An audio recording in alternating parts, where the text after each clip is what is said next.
So we've been invited by Skanska onto the property in order to document a 19th century shipwreck that was found recently.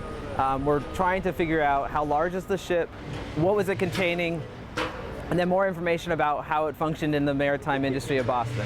So one of the more remarkable aspects of the ship is that we have lime that was probably being brought into Boston in order to be used in construction in the 19th century during a building boom in Boston, that is now being found during one of the biggest building booms in Boston's history over 130 years later. And they're really part of that same narrative of Boston growing as a city. We've been through a lot of iterations trying to make sure that we understand what all the implications are, from what it is to how it could impact us. We have shut down construction on this area of the site for almost a week now. So there's certainly impacts, but we'll work through them. So this area of Boston, which is called the Seaport, formerly was mud flats, so that during low tide, all of this area would have been dry land, but at high tide, it would have been water. So ships could have sailed right over this property.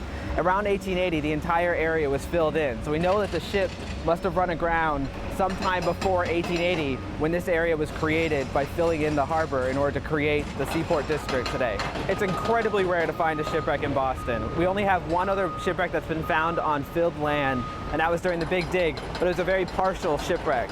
So this is actually the first kind of more or less complete shipwreck that we've been able to find ever in the city of Boston. We definitely have shipwrecks in the harbor, but on filled land, this is really a unique opportunity. Well, everyone is really excited about this.